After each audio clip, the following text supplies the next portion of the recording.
Hello, everybody. Welcome to my channel. My name is Shay, and this is Where is Shay? And today I'm talking about the importance of fathers in a young girl and a young man's life, and the importance of mentorship in the community, and how we still need to instill a village around our kids, and just the positive impact that men have in their children's lives, their grandchildren's lives, nieces, nephews, and how it still goes on even in adulthood, how we still need the presence of positive men. Joining me today, I have amazing men on this channel with me. I have Mr. Rob from Houston, Texas. My son was part of his mentor program, Positive Black Males of Houston. I have to my right of me, Patrick Turner. We met years ago in San Diego. He had a mentorship program in San Diego. Down below, I have Sean Cooper, met him at the Steve Harvey camp and his follow-up camps in Dallas, Texas. Also have John Tyler, my uncle from Phoenix, Arizona. My brother from another mother, Marvin Johnson from Phoenix, Arizona. And one of my best friends from middle school, her father, Mr. Robert Means, but I just call him Pops. He's been in my life since I was a teenager. So I'm so grateful to have all of you guys on this platform with me today.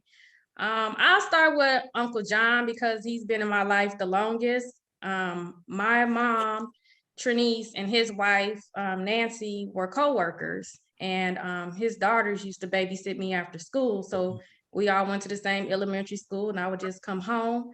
And he was just that uncle that was just in my life. I didn't see him as this Mexican man in my life. He was just Uncle John as a young girl. But I always gave you kudos, Uncle John, for just being an amazing husband to my Aunt Nancy, a wonderful father to my cousins, Christelle and Eileen. You're an amazing grandfather as well. And I just appreciate you. You know, you came to graduations and things in my life that I celebrated that my own father, never attended. So I just wanted to say thank you for that. I didn't realize until adulthood, when you guys had built that home in Cave Creek and moved away, and I started going to Margie and Bobby's house next door to get babysitted, that I really had some attachment issues when they moved away. And I can look back now and see how that was hard on me as a child. He probably never knew it, he was still in the city, but having to get to know another man that I was used to seeing every day after school.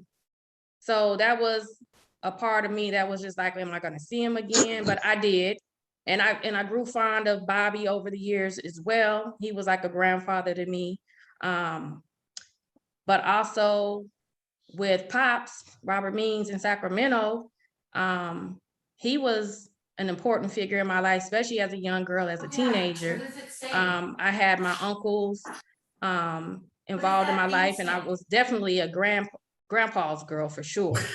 But Robert Means was like lay down the law kind of Pops, so we knew we can kind of get away with murder when he was at work overnight, but when he came home, we had something to pay. But I remember one time we caught ourselves getting drunk, and we was like, oh Lord, Pops don't know we good, we can go to sleep. Threw up all night, but nah, Mom's already gave him the heads up. We was drunk, throwing up, and we was like, okay, we heard him coming through the garage, and heard him cooking because he could cook. So we could hear him in the kitchen cooking. We're like, oh yeah, he don't know, let's go back to sleep. And out of nowhere, he blasted that Frankie Beverly and May so loud we had hangover. He's like, oh no, y'all like to party. Y'all want to see how it is to be grown. Oh God, he had us cleaning and wiping walls, dishes that was already clean. So it was just like, Lord Jesus, we thought we got away with murder, but nah, he was that dude. Like, play with him if you want to. But I so appreciate that from you. Looking back, we was like, well, we hate him, but now it's like that's what we needed. Was that discipline and that authority that we were. A lot of us lacked in our lives. So that's who I look towards as, you know, advice. Even as a grown woman, he still gives me relationship advice. Um, you know, and I appreciate that so much from you and from Marvin. You being involved in the community with sports, and you was just like that add-on uncle for Elijah. You know, your sister and me are best friends, so me and you just collided as just that natural bond of brothers and sisters. But I just seen how much you're an amazing man, to your wife and to your kids, and even just a positive and healthy co-parenting relationship with your oldest son's mom. And with Pat, you know, I seen how you raised your son, and other kids in the community, and Sean and Mr. Rob. That's what you guys do as well, as far as the mentorship. And I think that is very important to have in our society and our communities, are these other men that these young boys and young girls can have as an outlet, you know, to get advice from, to seek what a positive role model looks like for them to look up to when they lack that at home, from not having a father or uncles and things like that. Because sad to say, in the Black and Hispanic community, we have a lot of men that are incarcerated, or a lot of men that were raised by women, so they grew up not to know how to be a positive man themselves. So I guess I'll start with you, Mr. Rob, on how did you get started with being a mentor, or what made you want to be a mentor? And that can go for Sean and Pat and Marvin as well, on, you know, what fueled you guys to want to have a mentor program that you might have seen was lacking in your own personal life or in your community. Being from Montgomery, as you know, Mr. Mean, we homebound. We basically a great set of values. Our value systems are taught early by our grandfathers and by grandmothers and my uncles and dads. If they're there, my uncles were mentors in schools. They were school teachers. And when my father left, they left us in Montgomery. My teachers became my mentors. My uncles became my mentors. And one of my uncles said to me that if you're going to be a teacher, you have to be a role model. You have to pay attention to everything about you, because somebody is always watching you. True. The way that you watch me. I want to be so much like my Uncle Lorenzo. He was my mentor, but my teacher, Mr. Roberts, was much like my Uncle Lowe. So my uncles, you know, kind of shaped me. My teachers shaped me. And I read an article. This is how I really got involved. I read an article one day, and I think most of you all know this article. It said that most young Black males will wind up in 3 places: prison, graveyards, or on drugs. I said, not my son. Not the boys that I teach in the 5th grade. Not the kids around me. So what am I going to do? And I start to pray, Lord, let me be a major factor in my community, in my school, and especially in my family, where my nephews needed mentors and role models too. And I say, Lord, I love sports, but let me be about character. And I went to sleep, and this is a God honest truth. And the Lord began to mentor to me in my spirit. And over 30 days, I would go to sleep and wake up every morning. I had paper on the floor. I had written something at night and don't remember writing it. And what I wrote in 30 days was the Positive Black Male Associate Mentoring Program of the Holy Spirit. And I said, oh, Lord, do with this. And I carried it to my very own mentor, Mr. Lloyd Parker at the Shake Center, who at the age of 11, when I came to Texas at 10, took me under his belt and began to mentor me because I had left Alabama and didn't have a mentor. He asked me, do you really want to do this? And I said, well, yeah, what is it? He says, and I said, God answer prayer. And he umbrelled the Positive Black Male Program under the Shape Center, Shape the Roots. And from that's how it all began. And we're celebrating our 20th year this year. Oh, under the program, under the program, we've touched thank you. We touched well over 5,000 kids in public school, communities, and church. We've given out over $200,000 in scholarships. We implemented a girls program called LOGP at Giggles and Girls. Mr. Shay's been a part of. We visit 541 colleges in 15 years. So that's how I got started, just by having a mentor, having good teachers, having the role models I needed, yet I didn't have a father there to be my role. Thank you for sharing. Thank you. Marvin, what got you started in, sports and things like that? I know you came from New York, but you can tell your journey as well. I got into sports just because it was fun, but my journey is it's a complex journey. I have my father was never in my life, even though I was always. I'm talking about when I lived in New York. So I would be my mother's sister lived same building as my grandmother, father's mother. My mother, my sisters stay at my aunt's house on the fourth floor. I mean, on the first floor. Grandmother lived in the same exact apartment on the fourth floor. I would always go up there. My father would always he would come home just to live there. He would just walk right past me and I say nothing to He was when in the you're same little, building? no, same house. Like it's my Oh. grandparents. Like he lived there. So I would be at his parents' house, almost every weekend when I was a little kid, and he would just like walk right past me, not say nothing to me. And when you're a little kid, I was like 5 or 6, and we'd all be like watching cartoons. He would come in from work and just walk right past me. I never realized. It never really affected me. I didn't think that it affected me until I got a little older. Left New York, we moved to California.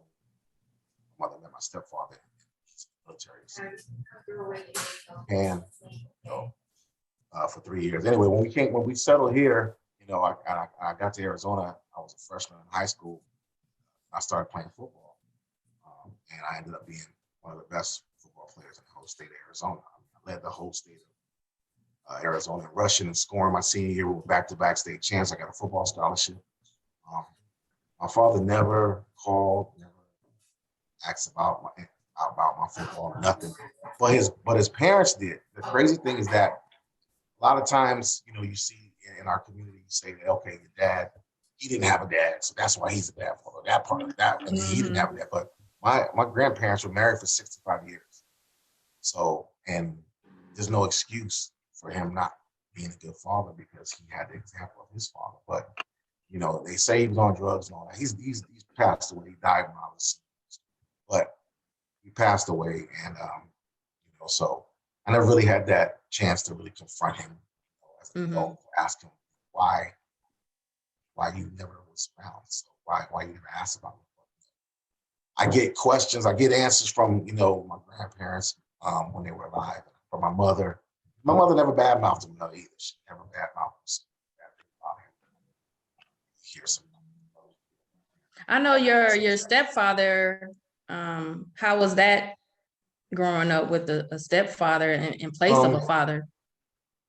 It was, we butted heads when I first met him. I was like 8 years old, and it was like, oh, you're not my father. I think he tried to come in too soon, trying to be the disciplinarian instead of getting to know me first. So, with that being said, we never really. Your sound is kind of going in and out, Marvin. I said we never really clicked when I was growing up. Can you hear me? Yeah. Yeah, we never clicked. And we're cool now. Since I'm an adult, but I don't want to make this long. But I use that as not having my real father there. It's the best father I could be. I never want my kids to ever feel the way I felt growing up, not having a dad. So that's my motivation. As far as being a mentor, I mean, I just try to lead by example. I don't really have any mentorship programs or anything like that. But if anybody tries, ask me, for help or something, wants to get into real estate because that's what I do. I'm out there to help them. I've done about everything, but I've been a realtor for the last 16 years. I was a police officer for 5 years in Glendale. So I mean, I've done a little bit of everything. I have my own businesses, so I've done everything almost you can think of. So that's really my motivation. If somebody wants help, I'm there to help. And that's good. Always, even though you might not have like an active community, role as far as like Mr. Rob or Sean has, just somebody that can just look up to and see like, wow, he's a successful man. Mhm, Just mhm, being that, your It's- character as a man goes a long way. mhm. And you just never know, even people that reach out to me, just sometimes like Shay, you motivated me to start my own business. Sometimes you just never know who's really watching you. You know what I Right. mean? So I think just knowing that you have a positive personality, you're willing to be open-minded to assist others, that's being a mentor to me, just being available. Right. Pat, you want to touch on, I know you're a father and a mentor. You had your mentor program in San Diego. You want to touch on that? Yeah. You know, my my story is kind of similar to was it Marvin that just spoke? Um, I'm the youngest of 9, and I was born in Fort Worth, Texas, and we moved to California when I was I think I was just started walking, so around 1 years old, we moved to San Diego, and like I said, I was the youngest of 9, but I was my father's only child. My mother was married with another guy. Well, my last name is Turner, so she was married with Turner when she got pregnant with me, but they had separated, and then she met my dad, and then they conceived me. Uh, but my father wasn't in my life as well, and then my story is similar to his because it wasn't until I got till I was like maybe 10 or 11 when I realized that who my father was. Because my mother never told me the true story. My siblings ended up telling me that that my father was this other guy. And actually, when we moved to San Diego, California, before we moved, my mother took me by my grandparents' house in Fort Worth, Texas, and I was maybe about 4 or 5 months old at the time, and she introduced me to my grandmother, which at the time my grandmother didn't even know she had any kids. My father was her only child. So before we moved to before we moved to San Diego, my mother stopped by my grandmother's house. Oh, I forgot to mention that after my mother was pregnant with me, her husband, Turner, they reconciled and got back together. Okay. And she didn't want to be in Fort Worth anymore. So whatever happened in Fort Worth, she didn't want to be in Texas no more. So she wanted to move to San Diego where her aunt was. So one of the deals was, well, if we get back together, we got to leave Texas. I think it was something maybe he had did and she didn't want to be there anymore. So my mother, before we left to move to California, she took me by my grandmother's house and just wanted to let her know that you have a grandson. I don't know if you know it or not, but my grandmother didn't know.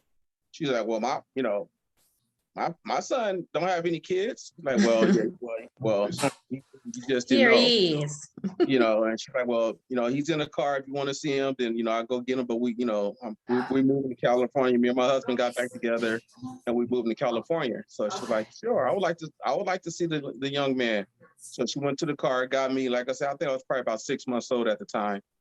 And she brought me back. My grandmother looked at me and everything. And my mother is kind of, kind of like you, Shay, real light skinned. And so my grandmother didn't think it was, she thought it was a Mexican baby. She said, well, that ain't no black baby. He's a Mexican. She said, well, no, he's not a Mexican. This your grandson, And well, she said, you start looking at my feet and my hands. She said, well, he got those same flat feet we got, and got them long fingers. And she's like, well, okay, yeah, all right. Well, she said, well, are you moving to California for what are you moving for? She said, well, I didn't want to be here anymore. Me and my husband got back together and we moved to San Diego. So my grandmother was like, well, will I be able to, see him, as he growing up, can we come to California and see him? She said, sure, as he get older. And she said, you think we can come, and bring him to Texas? And she's like, yes, once he get older, you guys can, bring him back. And that's what they did. My grandmother they would come see me. And as I got older, they would send for me. Okay, so as I got older, And with But my was your grandparents, dad involved in this no, at I'm gonna all? I'm gonna get to this. So when I would get to when they would send for me back to Fort Worth, so I didn't. I mean, I noticed him. You know, just like Marvin was saying. I noticed he was there. He would come by the house and say hi, whatever. My grandmother, Pat is here. Pat is here. Come see Pat. So he'll come by and see me, and then he'll leave. You know what I mean? He would never spend any time with me. And I don't know who the hell he was. I just thought he was their son. And because he wasn't introduced as my father. So I just thought, hell, he was just. But I didn't understand, why my other siblings, wasn't coming to see her if that was a grandmother. You know what I mean? And then she started just saying like, well, I'm your grandmother. I didn't understand. Like, well, I have 8 other brothers and sisters. Aren't you their grandmother? She said, no, I'm just your grandmother. But I still didn't understand. You know what I mean? Because my mother didn't talk about it. My grandmother really didn't explain it. And it wasn't until I got a little bit older that my sisters and brothers, well, my sisters started telling me like, well, Turner is not your dad. Even though Turner was, my mother they had divorced and left. My mother wouldn't even with Turner anymore at this point. But she was saying, well, Turner's not your dad. I said, what do you mean? My last name is Turner. He said, well, that's not your dad. I said, well, who's my dad? He said, well, Charles is your dad. I'm like, Charles? Well, my grandmother's son? She's like, yeah, that's your father. I'm like, man, I ain't my damn daddy. You know what I mean? Like, you don't treat me like I'm a son. I said, well, that's your dad. So my grandmother kind of explained to me about it a little later on and stuff, but we never had a relationship. And as I got older, he would come by when I go by, because I was going to Texas every year. That's kind of ended up how I end up out here after all these years. But so as I got older and got in high school and stuff, I would go visit, and he kind of like, I guess I would say accepted the role, but he still wasn't a father figure to me. You know what I mean? He would pick me up and, take me over his girlfriend's house who had kids, drop me off over there, all day, all night, take me to some bars, take me to go hang out in the park, with his friends playing dominoes and cards, but that was the relationship I had with him, so that was pretty much that with my dad. But as I got older and became a man and I had my son, I just didn't like the feeling of not having a father figure around or being raised with the father. So when my son was born, I wanted to make sure that I wasn't going to be like him, so I feel like if your father's there in a positive or negative way, as a child, you would have some direction, either you want to be like him or you don't want to be like him, so I really didn't know my dad, so I had to choose my own path. I know I didn't like how he treated me, so I created my own path, and I tried to provide everything for my son and be there for my son since day one. And today my son is just turned 32 years old 2 weeks ago, and we still have the best relationship. I mean, as 32-year-old, you would think, most fathers and their sons, like, they part ways a long time ago. I was just with my son last week. And if you see us out together, it's kind of like, even though he's my son, he's like my best friend. He's like my everything. And it's been that way since day one. Yeah, I see that as well with Marvin and your sons too. Yeah. And Pops and all of you guys all have like a close-knit bond with your family. And how did you get involved, Pat, as far as starting your mentorship in San Diego? Well, that happened I started coaching. I played a little bit of football, ended up getting hurt. And then I just, I wanted to start giving back. So I started coaching Pop Warner football. I think I started with my nephews in 1990. So I started coaching them for a couple of years, and I just, I just like the results from how the kids, remember respect, call you coach. And just the whole respect thing, I like, the kids, they need that. And I know a lot of the players, they just have mothers. Their fathers will never come to the games. You know what I mean? So it's like just part of giving back and being like, again, being raised without a father. You know what I mean? When I played Pop Warner football, I didn't have a father. My mother was, you know, the only one coming to my games. So I knew what the mothers was going through. So I wanted to be a mentor, you know, for the little boys. So I started coaching in 1990 and ended up coaching for 19 years in football, Pop Warner football. Mm-hmm. And then right before I retired, I started my own party bus business, you know. So I started that, and after 2 years of my business, I missed being around the kids. So that's how I ended up starting my party bus business. My party bus business was successful, and this is all while working a full-time job. So I think one night I had three proms one night in my party bus, and I think I made nearly $9,000. And I just felt so blessed. Like, here I am, you know, just blessed. I started my own business, no investors. And one night I made nearly $9,000. I have to give back. You know, I got to give back some way. You know, I mean, God blessed me to be successful. I need to give back. So I was like, well, how can I give back? So I was like, well, one thing I can do, I can support some mothers who can't afford to sign their kids up for football. Good for you. And that's how I started. I did that. I think I ended up signing up. I signed up a couple of kids, and then I ended up donating $1,000, $250 to like 5 different football associations. Mm-hmm. And it just felt good. After that, it's like, wow, just seeing it, the kids, the excitement on the kids' face, and the mothers, like, man, this feels good, and it just started from there. Started my own foundation in 2012. Actually, today marks 8 years when I started my foundation today. That's funny that you're doing this interview. Congratulations. Congratulations. Yeah. The Pat on the Back Foundation in 2012.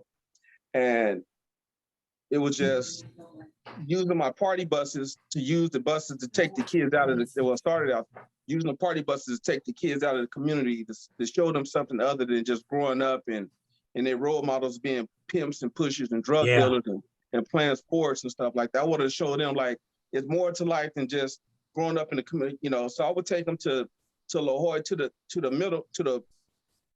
up to La Jolla, to Del Mar, and just show them something other than just growing up in the hood. You can live like this. You can have these things. You don't have to live this kind of lifestyle. So I was using my vehicles as a vehicle to be able to take them and do something other than growing up in the hood and playing sports.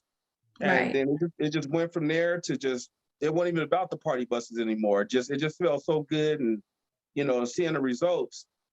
Me and my assistant, I had one person that was helping me doing all this, and without her, pat on the back wouldn't been. All these awards I got behind me are pretty much from Pat on the Back Foundation. Okay, we went on to bless over 4,000 youth in the community of San Diego. I got presidential awards, community activist awards, nominated for these things, Martin Luther King awards, and in 2014, I think we raised nearly $20,000 and took 6 high school kids to Washington, D.C. And they got to tour the White House, the Pentagon, the Capitol building, and the African War Museum. And like I said, we never got a grant. All the money that we raised was from our blood, sweat, and tears, and just through donations. We never got a grant. We did everything our own, and everything was totally free. The parents did never have to pay not one penny. Oh, that's awesome. So, Right. but the one thing that I didn't like was the involvement. The community didn't get involved. If I can take 4,000 youth out of the community and do these things for free, but I couldn't get nobody to volunteer. So I think that's one thing. And that's why I think they say it takes a village, and sometimes a lot of people just talk about what they really want to do, or they complain about what's not being done, but then people are not actively involved or supportive. Sean, I'm gonna give you the floor. Let me see. I think you're on mute. But I'm gonna give you the floor to talk about your program and how you got involved. Well, my business partner Frank, he's not online, but pretty much, fellas, I'm in Dallas. We're both from Dallas, Texas, and like everyone, I've been listening to all of you guys, and I love it when we can get in this type of forum and just talk. You know, I believe that there's like this thing where, you know, my dad, he wasn't around. He was around then, he wasn't around. But I right now in my life, I'm 46 now. I just believe that that was meant to be. I just think if my dad had been around, I probably wouldn't have been the man that I am today. And that's how I sometimes look at some of the guys that we mentor. You know, of course I want to get them to forgive them, but you know, I let them know that, you know, sometimes, man, it's probably good that he's not around. You know, that's for my personal life, because my dad just he has another view. Right now, we're great. Me and my dad, we're great. We're friends. We're father and son. I love him to death. But we started up in like Shay met us through the Steve Harvey Foundation. And 2009, when Mr. Harvey started his foundation, we started mentoring boys, like 100 boys from all over the country. And then maybe like 2 or 3 years into that, it was some of the young boys that, you know, we would spend a week with these boys at Mr. Harvey's ranch here in Little Elm, Texas. And we spent a week there, and some of the boys there would say after the session, they would say, well, hey, what's next? Right. And so for like, you know, a couple of years, you know, Frank and I would, you know, we would hear that. Right. And of course, mentoring didn't just start there for us. I mean, we've always been like all of us have. We've been mentoring in some way, right? You know, I've taught Bible study. You know, I've been you know, you've been a part of kids' life somehow, right? But to like an official capacity, that's formal organization type of thing, that's when it began for us, because they didn't have anything to do after the week. You know, we were blessed to be with a name with Steve Harvey, right? We were blessed with that. And so what came along with that was other businesses. You know, you had the Home Depots, you had the American Airlines, Fish and Wildlife. You had all these other players that came apart to be to come and be a part of Mr. Harvey's program. And we was like, hey, we're gonna keep those relationships going, you know, as an extension of his, right? So it just started being one of those things like, okay, all right, Mr. Harvey, he started this thing here. He can't do it all by himself, right? So, you know, we're gonna be like, you know, the little brothers now. We finna take it and we finna do something else with it, right? You know, and so we created our organization, which is FELA, Future Entrepreneurs Leadership Academy. And from that, we would start doing follow-up programs.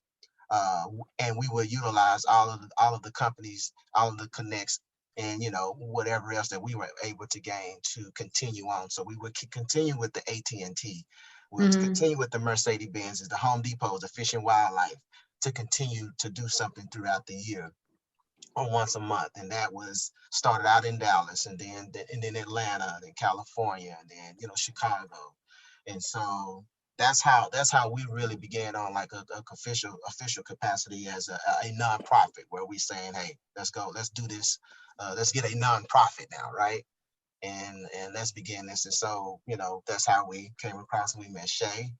And from there, we've just been, you know, everybody's been through this COVID thing, but, you know, we just been tirelessly just trying to be a part of these fatherless boys. For us, it's fatherless boys.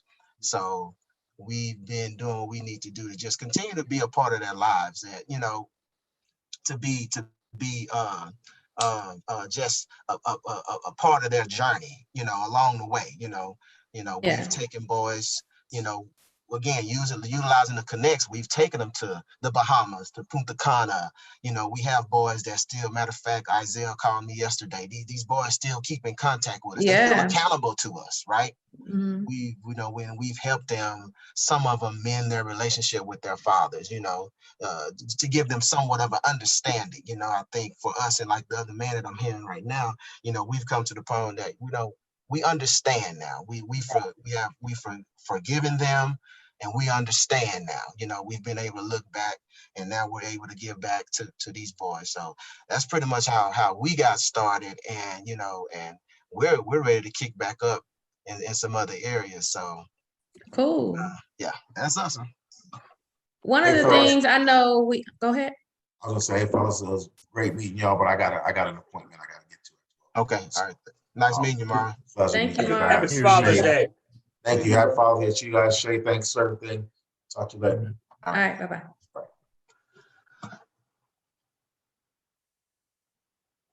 If I may chime in, Mr. Shea, for just a moment, all of us are doing the work. And I think what Mr. Cooper just said is so important, that we learn to teach them to forgive.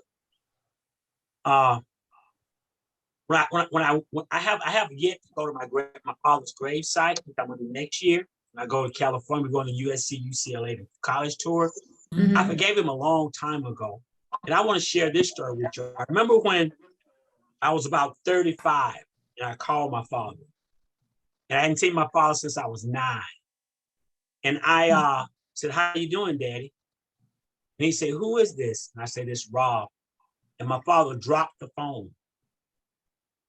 And my sister, who I'm going to meet next year for the first time, picked him up and said, "Why is my daddy crying? You?" And I said to her, "I'm your brother." She said, "I don't have any brothers." He never told them he had 4 other kids in Alabama. She was 18. He didn't know. He had been married 30 years and never told them he had other kids. And she said, "My daddy crying like a baby." She said, "Why you make my daddy cry?" And I said, "Put the phone to his ear." And I said to him, "I forgive you." If he had to deal what he did, I wouldn't be who I am today. Yeah. Exactly. Right. Sometimes it's just meant to be. It's that scripture. It's scripture. For all things work for the good of them who love the Lord, right? It somehow, through all the turmoil that you have to go through, maybe as a kid, being with your mom, and y'all may not have this. It's just but it all worked out for the good, right? And now we're trying to close that gap. We're not trying. We're closing that gap on fathers being actual fathers, right? We're closing that gap now. So it was this generation maybe of men, and I forgave my dad. And I would love to hear, I have my own take on it. I would love to hear what is your take on forgiving him? How did you process that? What did you have to tell yourself to forgive him? I'm his junior. I have my father's name. Gotcha. And I said this to myself: you are somebody in spite of. You know who your father is. Just be different, but carry the name. Right. Yeah. Carry the name. Yeah. Right. And that's what I try to tell my son as well. Even though you have your father's last name, because he's like, "Mom, why didn't I get your name?" And I was like, "Well, actually, my daddy ain't nothing to write home about either." Yeah. So, but you can do so much more and go so much further. Build your own name. You're your own person. Your father doesn't define you. He's just a part of you. That's it. And so, but I didn't mean to cut you off, but going back to your name. Yeah. But my uncles often remind me of who I was. But they also told me that my daddy didn't want to be a farmer. My daddy didn't want to be a farmer. My daddy wanted to play basketball. He played baseball. He played baseball at Tuskegee. And he wanted to go to the pros and play baseball. So my daddy didn't want to go back to the farm. My grandmother would come back and making what they say, farm living is the life for me. Petticoat Junction, whatever it was. My daddy wasn't with that. My daddy wasn't with that at all. So before I come back to the farm, I leave everything and everybody and go start over. And that's what he did. That's what he did. He left everybody, everything, and went started over. And my cousins and my uncles often remind me that I am the spitting image of my father, and I'm proud of that. I don't hate him at all. I love my dad, and I told myself, I love you so much. I said, if you could see your grandson, you'll see you. Yeah. That's the only time I ever spoke to my dad since the age of 7. I'm 65 years old. Wow. It's amazing. If I could chime in, you said he was married 30 years and never told them. And for me, when I heard that, how I forgave my father is God showed me that he's a human. He's just as human as you are. You've made mistakes too. Now, are we gonna grade the mistake, right? Are we gonna? It don't justify his actions, but God just put in my heart. At the end of the day, I forgive you. I've forgiven you for a tremendous amount of things, right? Yeah. So he put it in my heart to forgive him and just to give me the clarity to understand that he's a man, he's a human. He went through every day. I guarantee every day he thought about you every day. But it was just something holding back. A day turned into a week turned into a month turned into some years, right? But what I love what God did and exactly what he did with you too is like had you call your dad up and to tell your dad, I love you, I forgive you. I don't hold nothing against you at all. That was the best feeling for me to tell my dad that. And my dad looks at me with astound. He just like, wow. It's a wow moment for him. And to this day, my dad, he's still with me. I thank God for that. He's still living. And we just have an opportunity to continue to grow our relationship. But I just love how God has put me in a position for my dad to look at me as like, man, he told me you are a great son. Wow. Yeah. So, and that's why I like teaching our boys, that time is going to come. You're going to hit that crossroad where you're going to have to really deal with that issue of your father. You're going to have to. You're going to grow and be a man and be, a productive father yourself, right? So, but speaking of a I productive man, I want to give my Uncle John some playtime on, he's a father of girls. So, and then he got me a bonus daughter too.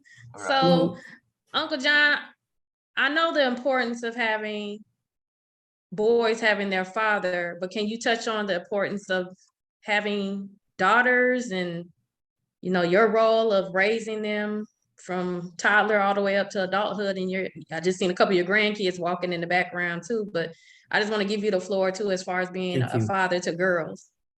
Well, my wife we had 2 girls, and like any other father, I wanted a son too, but I end up having my 2 girls, Christelle and Eileen. I'm very proud of them. They've been great, and didn't realize how important girls are to a father as well. And then you, Shay, came into our life, and you've been part of my family too. And like my daughters, I love you just like my daughters, and you always have been part of the family. But the thing is, I was fortunate enough to have a father and a mother who helped raise me. But to talk to you men, hear you guys, your story, I really feel honored to be hearing this and see how well you guys have done with God's help. I mean, I tried to, I come back from Vietnam. I figured there's gonna be a reason why I made it through there. And I came back to have a beautiful wife who helped me go through my issues. Then I had my 2 daughters. Then Shay, Trinice, and her family came to mind. And then there was a couple other girls when they went to Cactus that used to come to our home during, I told them, I said, if you want to play, party, so forth, you get a swimming pool there, there's a rec room there. I'll keep your eye on you girls because you're gonna be drinking and having fun like Shay did. But the point is, I wanted to control them. And they end up saying, like yourself, Shay, that I was a father image to them. And these were other girls. But the bottom line is, I was supportive and there for you. And I'm really upset that I had that missed time with you when we went from Phoenix to Cactus Shadows, and now we're back. And I'm just so happy that we're back in our life again. And what I really feel, I have a good father, Dave, when all they come to me. But you, man, what you accomplished and what you're doing, I am proud to be associated and be part of this, to understand how you're reaching out and helping others. And I really, my hats are up to you guys. Thank you very much what you're doing. Thank you. Thank you. And thank you as well. As far as raising daughters, and being present in their life, how do you feel? I guess I sometimes wonder what life would have been like. You know, my grandfather, even though I was a grandpa's girl, he was a drug dealer. And I'm just being honest. He was a drug dealer, and that's what I seen was fast money. Even though he was hands-on and a great grandfather, but later on looking, you know, in high school, that's what I wanted to date, was those kind of men, the fast money, you know. I didn't want the boy that got a job at McDonald's. It was like, McDonald's, what I'm gonna do with that little check, you know? Now I'm an only child, so I was spoiled too. So, you know, but I just seen what I was around, and that was my environment. But I still had like my uncle that was, you know, actively in football and college, you know, and college bound and things like that. But I did see growing up, Uncle John, how you did admire your wife, how you were a hands-on dad. So just outside looking in, I knew that that was another type of a man too, to look up to, and not, you know, my grandfather, which was, he was hands-on with my grandmother and everything. I'm not knocking him because of his occupation, but I guess I just picked different pieces of what I admired from so many different men, but I never got to pick the piece from my own father. So just your presence of being in your daughter's life, you know, and still there, I admire that about you. And you are still my family too, you know that. Your mom. Oh, yeah. We still see you guys. But you know, I feel that we and these men here, we're showing the way it should be. Love, peace, not to forget, but to forgive. And that's godlike. And when I see what the people you associate with, Shay, and what you're doing here, man, I really bless you for that. I really do. Thank you. Thank you. And my dad was more just a child support dad. You know, he paid his little monthly dues and that was it. So fellas, I guess one of the things I want to ask you is being a provider versus being present. You know, anybody can provide, anybody can just give $100 to a little Girl Scout. You don't know her. You're not trying to get to know her. You just paid her for her cookies. And that's how I kind of felt, you know, one time I told my dad that you never got to know me. You don't even know my favorite color. You don't even know what I play an instrument. I run track. You don't know anything about me. All you do is just send that little monthly check to my mom every month and think you've done something. But you never got to know me as an individual person, as your daughter, as your firstborn. So, fellas, how do you feel about that question of being provider versus being present? Well, Yes. I have three daughters. I have two biological daughters and a stepdaughter. And I've tried to always be a provider and present in their lives. I was not always perfect. I'm recovering addict, 30 years sobriety. I think the worst part of my life was when my daughters had to see me go through that. For 7 years, I had to hide my addiction. And my oldest daughter said to me, "You're a teacher, Daddy. When did you start this?" And I watched my baby daughter sit over there and just cry because my daughters never knew that behind the suit and the ties and things, and behind coming home and being the perfect dad, I had issues too. My issues stem from my mother being an alcoholic and not having a daddy there to provide and give to me.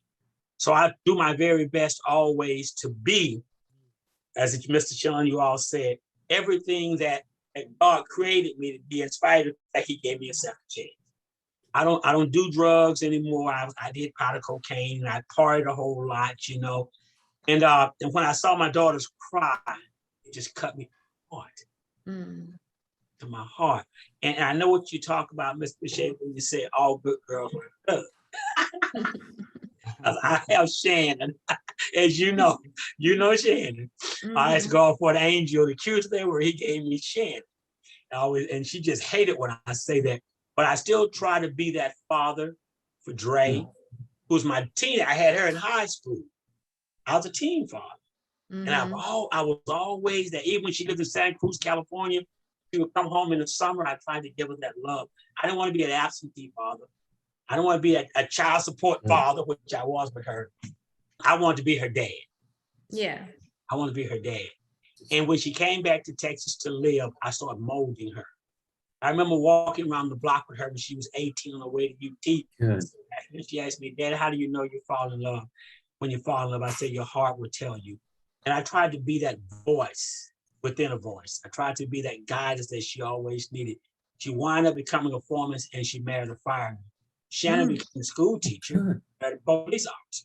In essence, in the graduate from LSU, as you can see, she's a soldier. So I haven't been a perfect father, but I've been a good dad. There you go. I've been a good dad. You know what I'm saying? Raising daughters not easy, because y'all know y'all can be tough. Oh, it's little angels. There they are. Like I said, I asked God for an angel, he gave me Shannon. So I tried to be that provider. And I know that I wasn't the only one, because I know that down the block, there is a Mr. Tyler who's gonna let me know when my daughter's doing wrong. There's a Mr. Patrick who's gonna let me know down the block, I saw your daughter around the corner talking to that little drug dealer. And it's because you care about not just the boys, which mean we care about the girls too. And I tell my daughters all the time, I got eyes on them. Well, they say, well, you can't see everything. Yes, I can, because it's around the corner. It's a Mr. Tyler, it's a Patrick, it's a Mr. Sean. You know, it's the teacher at school, you know what I'm talking about? So we can't be everywhere, but what we can be there when they need us the most. Yes. Right. That's my take. Pat, I know Brianna, she's a part of your life. You're not her father, but you want to touch on your presence in her life? Yeah, Brianna, you know, been part of my life ever since she was, well, she just turned 31, but ever since she was a baby, when she was raised with my son, Marquise, and, you know, her mother, you know, and we, you know, messed around, and she really didn't know if I was the father or if this other guy was. So at the time Marquise was born, so her mom was just saying, well, since you just had a kid, I'm just gonna say the baby is someone else's. And as Brianna got a little bit older, and she would always bring Brianna around Marquise when he was a baby, and they kind of grew up, you know, as siblings. You know, from, you know, he's only a year older than she is, so they've been knowing each other since day one. Well, it came a part of her life where she didn't want to accept being a daughter of the guy who her mom was saying was the guy, because he was in and out of jail, and he wasn't quite the father figure that she was looking for as a female, and the way he talked to her, the things that he was involved in at the time. And she seen how close Marquise and I was, and she was just like, you know, I had told her, I think when she was about 17 or 18, I told her, well, Brianna, you know, whenever you feel that you want to take the test, you know, because she knew what was going on. I said, just let me know. And I just think because the relationship she had with him for so long, I don't think she really wanted to know at the time. She just wanted to think, you know, to leave things the way they were. You know what I mean? I love you, I love him, I love my brother. So it became one, like, I think about 5 or 6 years ago, before I moved here to Houston, you know, things had happened, something happened between her and the other guy, and she was just like, you know what, Dad, I'm ready to find out. If, you know, and I already know that you're my dad. You know, I was like, well, I said, I think of your dad as well. I said, but let me tell you something. If things don't turn out the way that we want them to be, no, I'm still gonna be your father, no matter what. And she's like, oh, I know it's gonna work. You know, I mean, I know you're my dad, and Marquise is my brother. So we took the test, and unfortunately, the test came back negative. And man, it really broke her heart. You know, and it's like, you know, she cried. She wanted to call the place up and cuss them out. I think she actually did. You know. Oh yeah, that test is wrong. I was like, you're my dad. That stuff don't work. I don't believe in it. But it really broke her heart, and she went missing. She went for like 6 months. You know. Wow. And I felt real bad for her too. But I told her, I said, you know what, you know, you've been. And she was like 20, 25, 26 at the time. And I said, you know, you've been in our lives. You're still my daughter, no matter what. I'm still gonna be there for you. You know, and And then she's like, okay, Dad. And, you know, but just to have that, because she had a rough life, and you know what I mean? And she just wanted stability, you know what I mean? Like Mhm. kind of going through it. You know what I mean? Her mother ended up marrying another guy, and she had 2 kids by him. So, and then the other guy, she didn't want him to be the dad. She wanted me to Right. be the father. Then it turns out that I wasn't her dad. You know what I mean? So it really confused her. You know, she was, you know, but then just recently she had a little girl. So I knew, I told my son once, you know, once Bree, you know, maybe have a kid, she'll have something to, you know, to hold on to. And it's changed her life. You know what I mean? And but I'm just so proud that, you know, things turned out the way it did, you know, and like I said, you know, she's still part of my family. Beautiful Yeah. story. Yeah, and So, I think that's the importance of, you don't have to be blood to be family, you that's know. right. And like I always tell Aunt Nancy every time, I said, watch Aunt Nancy, every time we take this picture, somebody was like, I knew you was half Mexican. It's like, no, she's not my blood, but she's my auntie. Cause I just be There you like, go. me and my aunt, you know, but me and Aunt Nancy, we be everywhere. We in New York, or, you know, they Every family. So we just associate you, travel yes. together. But it's like, I knew you were half Mexican. It's like, look, I ain't even trying to explain this no more. That's my uncle, that's my aunt, them is my cousins, leave me alone. Yes, So, yes. but you don't, my whole point is, you don't have to be blood. You don't even have to be the same race to It be could be family. family. Right. You Yes. know, God created all of us equal to love each other and to support each other. Yes. And that's what I love about all of you guys that are here today. It's about just giving back, no matter who it is. They don't have to be your kin. You know, Thank you, we're Shay. all here, we're placed here for a reason. You know, sometimes I sit up and wonder, like, God, what is my purpose? You know, what direction do you want me to go? But like I said, you just never know outside looking in who's really looking at you, who's really admiring you. Right. You know, Mhm. I can remember Uncle John, you bringing that car home for Aunt Nancy, and I was like, whoa, like it had a bow on it and everything. And I was like, he just went all out. And, you know, just the love you gave for your wife, the love, you know, you give to your daughters and your grandkids, and even like certain things that I forget that you did with my son, you know, going surfing in Mexico. You know, he was out there at the beach with you down there at the wedding. So Yes. you just never know how little interactions go a long way. That's right. And even though we might not see each other all the time, it's like, yeah, I know Mr. Rob, you know, took my son damn near across the whole country, and I haven't even, I'm like, this boy done been Oh, all that's across the great. East Coast, down south. And I thought That's I great. traveled out, and then who gets to go hang out with Steve Harvey? Like, my son and then did some things to be so young.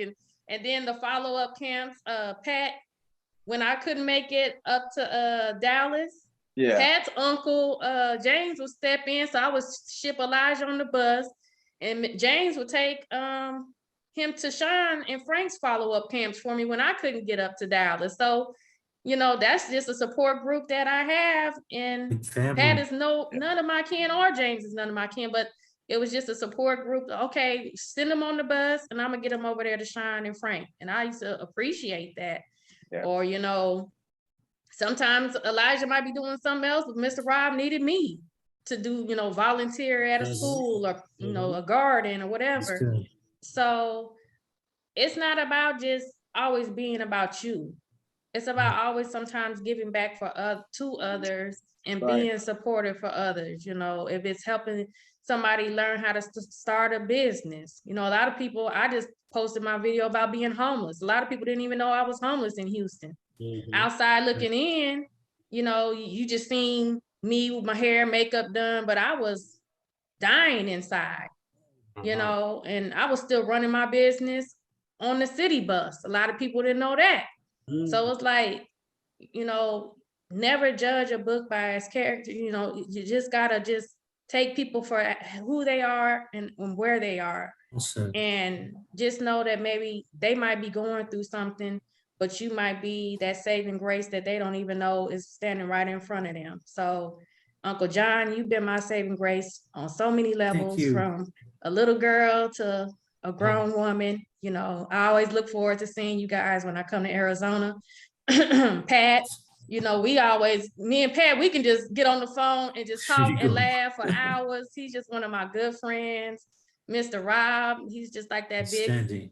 big uncle of mine, and I love his wife and family as well, and built a bond with, you know, those parents in that group over time, and just to see how, you know, social media, you can just check on people at a drop, and it's like, oh wow, you know, she's graduating, or they got babies now, or look how big they are. And it's just great to just see how everybody's grown and blossomed, and just still doing great things, even though Pat's not in San Diego, but he's still, you know, has his party bus business in Houston and still doing positive things. Mr. Rob, you're still doing good things. Sean and Frank, you know, you guys are still making an impact in the community. And Yes. even Uncle John, you never know what your grandkids are, you know, looking up to you, and Christelle and Eileen still have you as a father in their lives. And that's an amazing thing. Well, you're part of the family too, dear. You know that. Oh yeah, y'all Yeah, can't so- get rid of me. Yeah, she's special. Young Yes, she is. Yes, she is. And you guys, I'm really happy to be associated with you guys, and I'm proud to see that you make a step forward, because, you know, passing it forward like you're doing and hearing your stories makes me a better feeling man, and know there's God's looking down and helping us. Thank you for what you're doing, man. Thank you too, sir. Thank you too.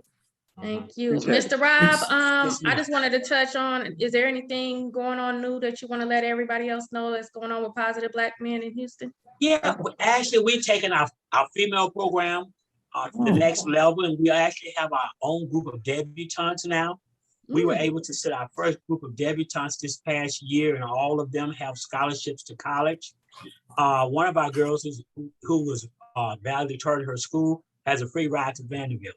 Oh, man. Oh yeah, oh What a yeah. great yeah. story. Yes, man. great story. So Oh, we're going man. to be doing, Mr. Shea, next year, we're going to invite you out. All not going to invite, we do our starting December of every other year, 2020, 22, 24, 26, we'll be having our debutante galas. We'll be giving out scholarships and sending, our goal is to send 50 girls to college free over the Oh, day. man. Wow. that's Anywhere nice. they want to go, anywhere. Beautiful. And Miss Rob will soon be taking over. Yeah. I know she is. I already know she gonna get you on out the way when it comes to them girls. Here she goes right here, Miss Shea. Hey, Miss Rouse. I was like, I already know she got her own lane. Yeah, this is the lady behind the man. Now I'm gonna be the first gentleman. You know what I mean? But I'm gonna be like Kamala Harris' husband, the first gentleman. I'm gonna be the first gentleman, and she'll start taking over the program in September for the next 20 years. And I'm gonna just move on and just continue to work with the kids in school, and work with her to build the girls program, and just continue to help in our community, because there's a lot of Miss Shades out there, a lot of Miss Robs, there are a lot of young girls with dreams, lots of dreams, who can achieve those dreams if we continue to mentor, we continue to teach, develop, and be role models, and find the Miss Shades for them. You know, find the people that they need in their lives. And the reason why we created our debutante, because I'm not knocking all the other organizations like AKAs and Deltas and things like that. But what about the girl who's cafeteria cook? Yeah. What about the girl mother who's a janitor, or girl mama who's at Walgreens, but she's a straight A student, top of her class? Yeah. Wants to be presented too. Yeah. So we built that type of program, so those girls, you know, who are inner city girls living in the CUNY, living in the project, the top of their classes, be proud of themselves, and can be beautiful for that one night at that ball, and go and get your stuff. Well, let me know. Well, I'll get with Miss Rob on that. Look, you ain't got to let me know. I just go straight to her. With Miss Rob. Okay. And to all you guys, happy Father's Day. And that's where we are. Same to you, my man. Thank you. Yeah, that's where we are. To Miss Boucher, thank you so much. We love you. Oh, Miss Rob. What's that, Miss Rob? Says she want you to work with her in developing an academy, Miss Boucher. She'll be getting with you. Okay, sure thing. I will. Okay. I will. Sean, you got anything coming up you want to tell everybody about going on in Dallas? We just had a little golf tournament yesterday here in Mansfield, Texas. It was our it's linked to another golf tournament where it's kind of like a little tester.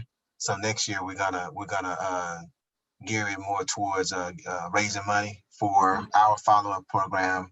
Of course, with Steve, we have a golf tournament at the end of this month. It's in Atlanta, so we got that fundraising coming up.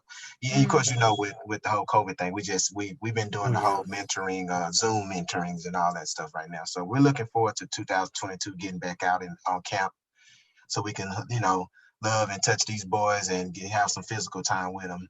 Other than that, we got some things that we are playing. I'm just not gonna say right now. So, but we're definitely just still sticking in and I appreciate just other people out there doing the work. So, but to get on this call and see all of you great men that are doing things, it's awesome. I'm blessed to be a part of it. I appreciate y'all for doing what you're doing, and that just continue to motivate me to do it. Thank you. Appreciate that. Shay, thank you too. Oh, Because you used to drive. I remember you used to come from Houston. I was like, hey man, she coming from Houston. So that always just like, man, if she come from Houston, man, we got to get serious. We got to get, whatever. We got to get on top of you're wasting my gas. Now you're wasting my gas. Tell her so with it. But I appreciate you for being a great mother and just being an example of a good single mother that's, you just did it. You're doing it, and you did it right by just placing him in the midst of other men. You're doing, and you did a great job. So I appreciate you. Thank you. Well, you guys, I'm not gonna keep y'all all day. Like I said, I don't want to mess with nobody's Sunday footballs and golfing and whatever else. But I just wanted to say thank you so much for joining me on this call. I just wanted to give praises to all of you guys and the importance of having men in girls and young boys' lives, and even continue on as adults. We all still need that guidance and mentorship along the way, whether it be business or personal. So I just want to say happy Father's Day to all of you guys. I hope you guys have a wonderful Father's Day, and just keep doing the great work that you guys are doing. And I greatly appreciate all of you guys so much. Thanks for the invite. Thank you. Hey everybody, this is Shay. Welcome back to my channel, Where is Shay? And I have two guests that are joining me back. They kind of fell off on the last video, but they're back. My brother Marvin Johnson from Phoenix, Arizona, and my bonus dad, Robert Means from Sacramento, California. I'm glad they were able to join me this evening. So I just have some follow-up questions. I know Marvin, before you had to leave, he's a real estate agent, everybody, so had to respect his money flow. He had to get off and go handle some business, and Pops just had some technical difficulties. So here we are. The last video was provider versus being present. And my dad was a provider, but he wasn't present. So with you guys being present in your children's lives, it's at a point like, you know what, enough is enough. I need to really stand up and be a father. What do you both have on that take as far as really being present? What happened with that, I was informed that I had a child. So I went back to see. And I just took on the responsibilities. Like I say, it's a different thing in acceptance, understanding, and being responsible. See, those things have to click. You got to accept that, hey, this is yours. You have to accept the fact that you're responsible for you and yours. And I did that. It was easy for me, and having two children after that, and being married for 42 years, it was a strengthening thing for me. And I'd say to anyone today still, hey, all you have to do is understand, get yourself in a position where you can understand and get clarity of things. You don't gotta be without. You could be within if you got understanding. So that's a very important thing there that I think many people are missing. Hey, get you some clarity and get you some understanding as where you are in your life, because hey, you can't point fingers. You don't even know why they wasn't there. Okay, all right. That when you growing into your growth and development in your young adulthood, you need to be focusing on what it is you're gonna do for yourself. That's a sad, there's some sadness there because everyone, I think should want to be with their loved one per se, like their father or their mother. But hey, if it doesn't present itself, make yourself a better person. Make yourself a mother. Make yourself, through prayer to accomplish, and have a person, godly sent. So, Mhm. But hey, you don't gotta stop yourself from performance or escalation in your life. You are responsible for your life. Once you're old enough to realize, hey, Mhm. well, I didn't have a father, I didn't have a mother. Well, I'm a mother, or um, let me learn about why they wasn't there. Maybe they were there for the wrong reason. Maybe they wasn't there for the right reason. But I'm just saying, hey, we have to learn to live within ourselves. We have to take care of ourselves. And when we understand the importance of your life, then you can understand what happened to their life. Marvin's touching on that. Did you ever learn why your dad was kind of so distant? Or I know you said you would come around. He still wasn't really like active like that. No, that's a touchy subject with me because I don't have any closure, Mm. no real closure, and nobody can really give me the answers. But even without having that closure and becoming a father, I think somewhere you decided, okay, I might not have had that personally in my life, but this is what I want to do differently for my children. Did that kind of play a factor for Oh you? yeah, that's the reason why I try to be the best father I can be, just because I want my kids to feel like the way I feel. But with me, there's still a hole, there's an emptiness. I don't have, I need answers that no one can give me. It bothers me. It really Mm. does. I you know, I am, like I said, growing up from, when I lived in New York, um, everybody know, like my nickname is Stink, you know. So me running around projects,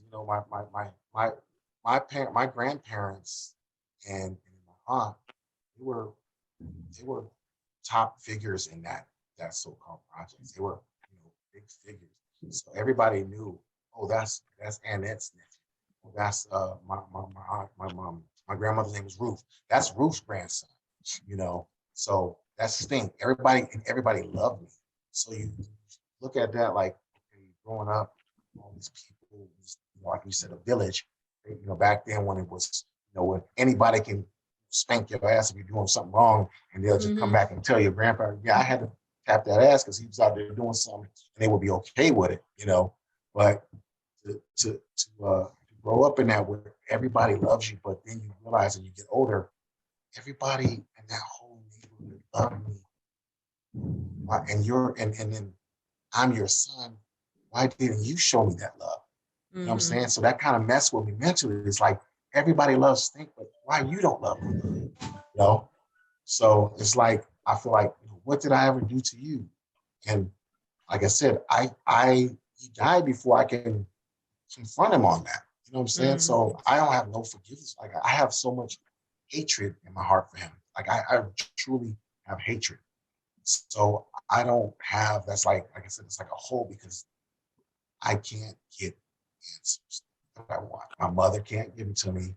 My grandparents never gave them to me. I even asked just recently, like probably like I want to say maybe about 6 or 7 months ago, me and my aunt, one of his sisters. So he's one of six, three boys and three girls. And um, so me and my aunt got into a big argument on Facebook because it was his birthday, right? And Mm. she's like, I miss him.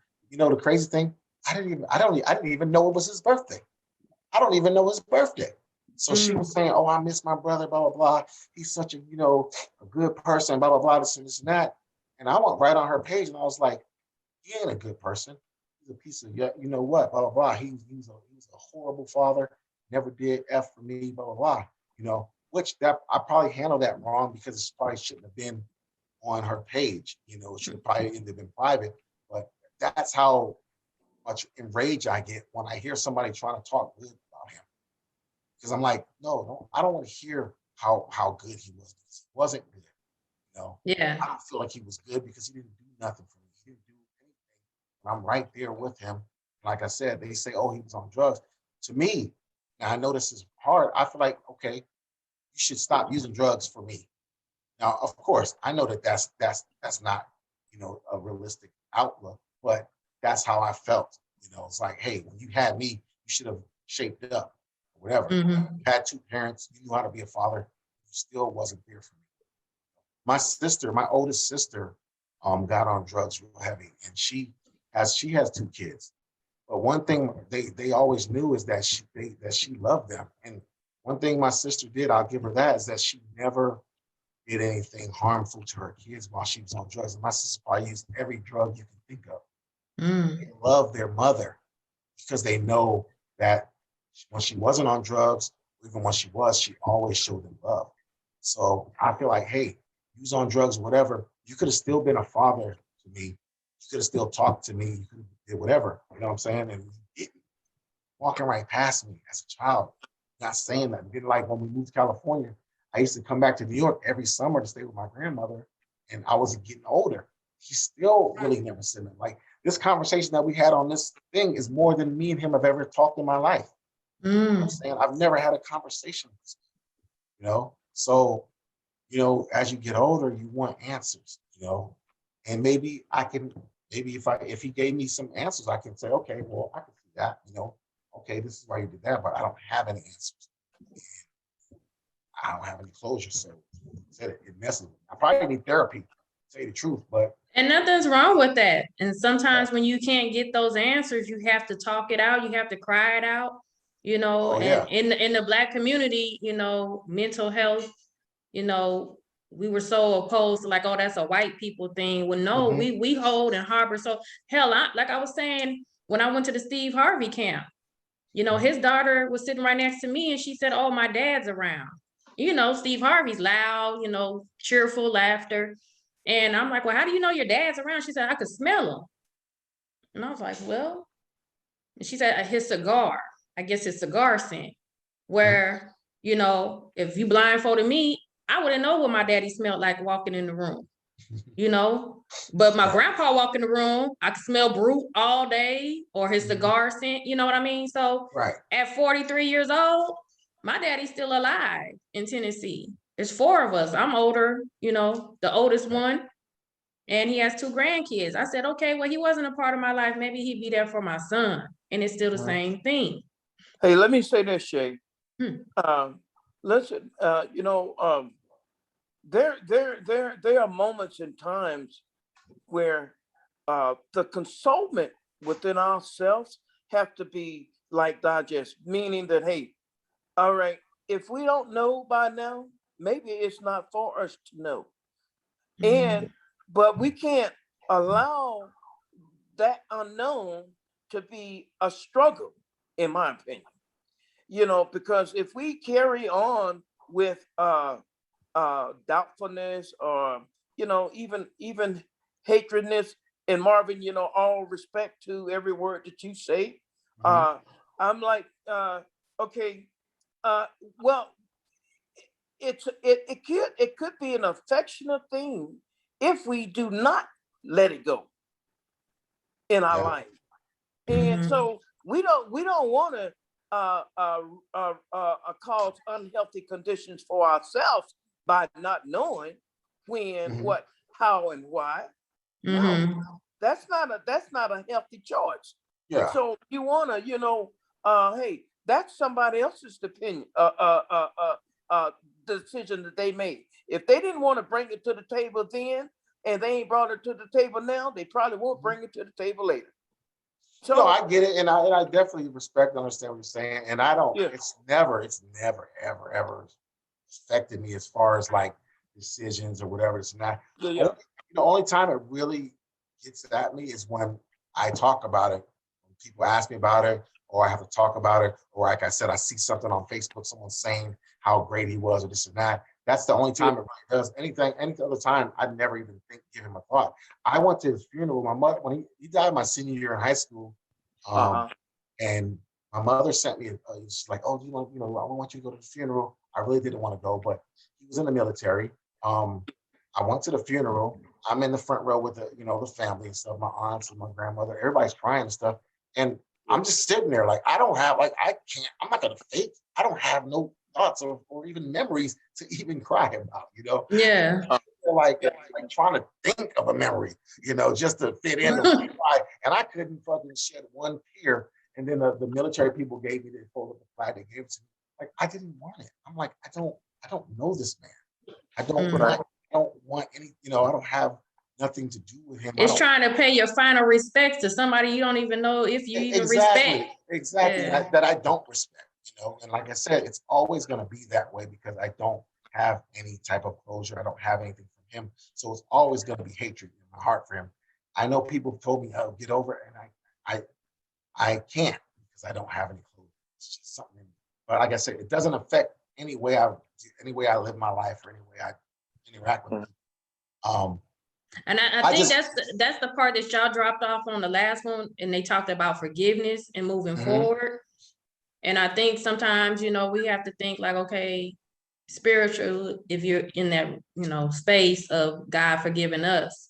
And I think sometimes you're never going to forget, but you sometimes just have to forgive and move forward. But then there's certain things like Father's Day, you see all the happy postings and things. And I give kudos to all the men like you guys, but then it's somewhere still in my heart, like, I still wanted to feel like what it felt like to be a daddy's girl. Yeah, Pops might have made me feel like that extended, daughter in his life. And I greatly appreciate you for that. Because it was like we all, one in trouble, we was all in trouble. It wasn't like, oh, well, Shay, you could sit home and your mama deal with you.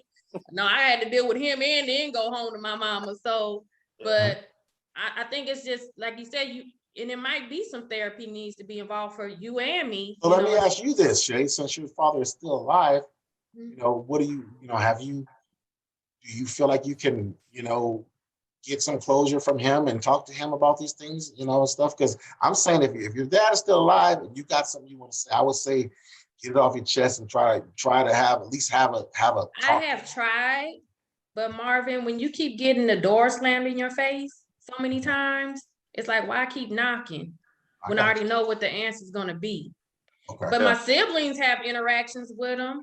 And I had a long talk with my half brother because, he grew up with my dad. So I always thought the grass was greener on the other side. And we both were at Waffle House crying our eyes out because he wished he had my life. And I thought I wanted his life. And he was like, Shay, even though I lived in the same household with him, he still wasn't really present. He wasn't coming to my football games. He wasn't going to Ravens violin recital. So what I thought and perceived, and then my sister in Phoenix, me and her are only 2 months apart. I had so much animosity towards her because he always chose her graduations. And by that time I was in Cali. So it was Pops that was coming to graduations. It was my uncles that was coming to graduations, and he had to flip a coin on which daughter he was going to go see. And he always seen her in Phoenix. So I was jealous of her at times. I was like, well, what is it about me that he can't never come to my stuff? So as a grown woman, now I can only reach out so much. And after a while, and then it was like, Shay who? Like, what you mean, Shay who? I don't even know how to proceed with this conversation. Like, well, damn, how many damn Shays you got? But you gotta I think you should know, Shay, it's not your fault.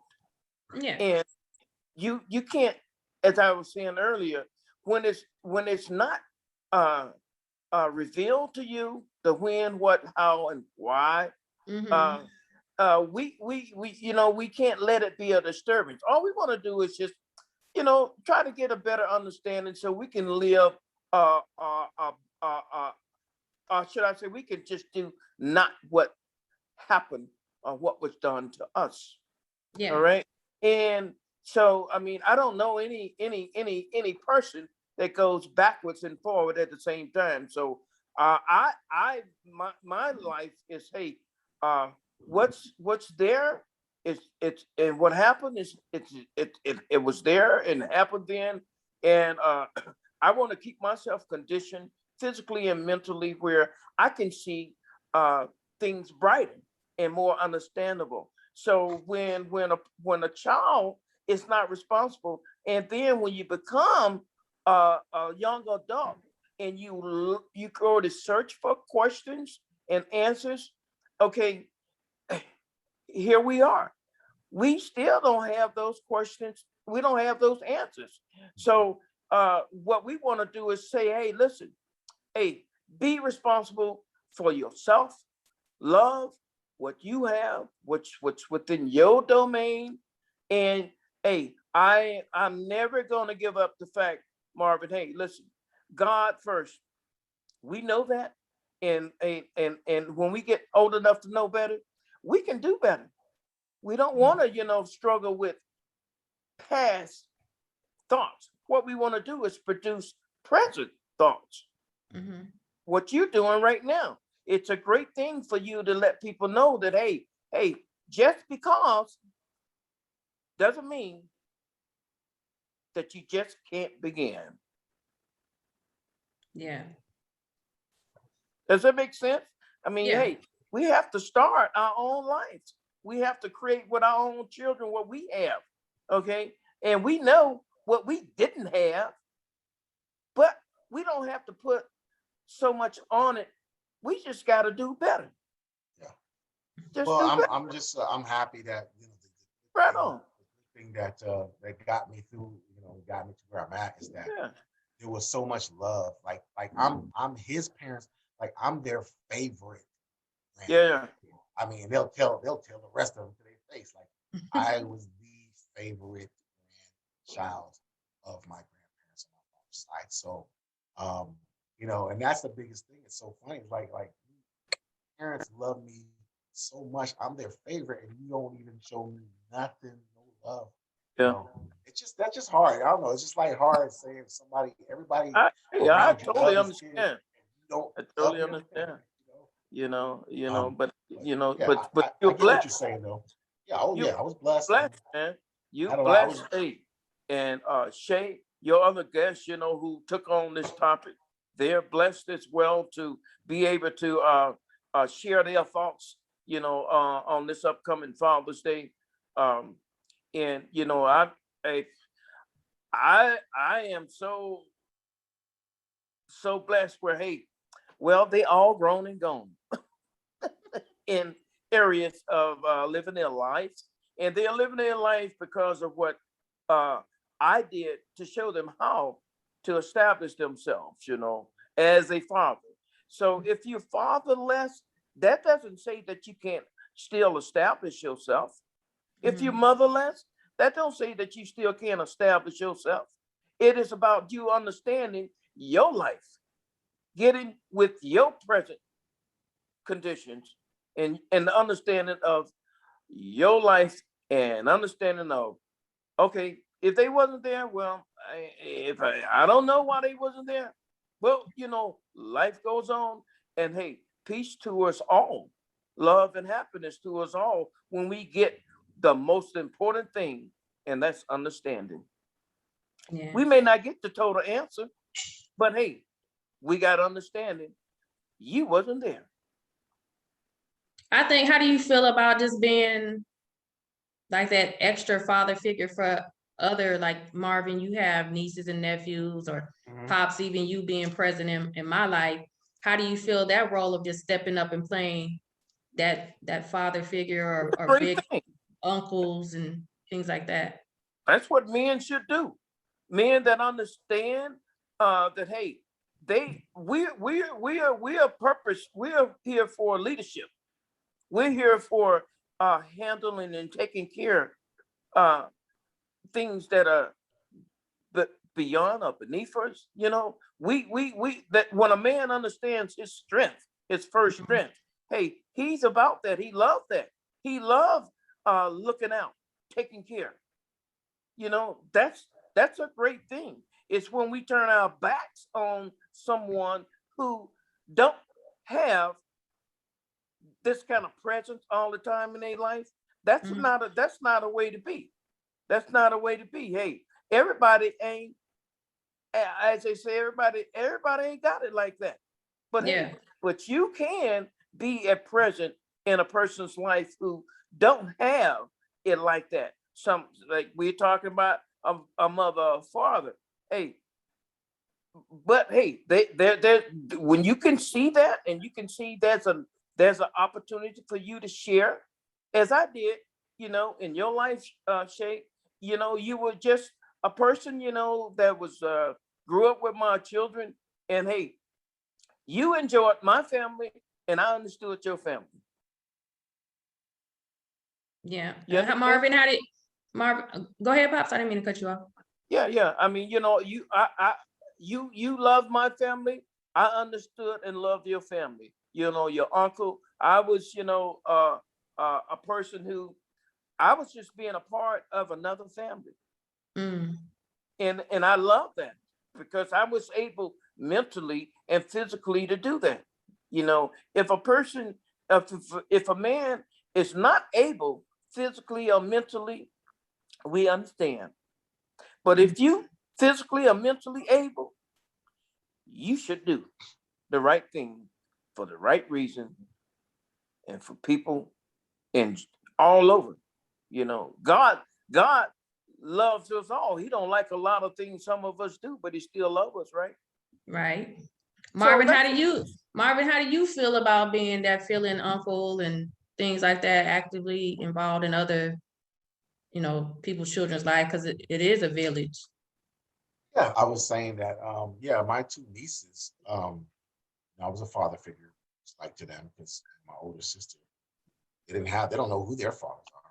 So they're both basically crack babies, so they don't know their fathers. I filled in when I could. My mom had custody of them. My stepfather was basically their father figure, but I stepped in as other nieces. Obviously, their dad's around, Carrie, Dante, and Renee. So, but yeah, of course, I'm gonna fill that role if I need to, to come out with stuff. And but like I said, the other two nieces more so with them just because my sister. hey, Sound like Shay, I this. got some people coming to the door. So again, just a lovely topic. A lovely person that you are, and what you're doing. God bless both your guests.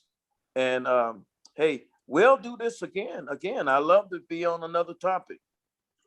Yeah, well, I greatly appreciate both of y'all. I don't want to keep y'all too late, but happy Father's Day to both of you guys. I hope you Thank have you. a blessed and wonderful Father's Day. And just thanks for being those wonderful men that you are in the community. All right, love.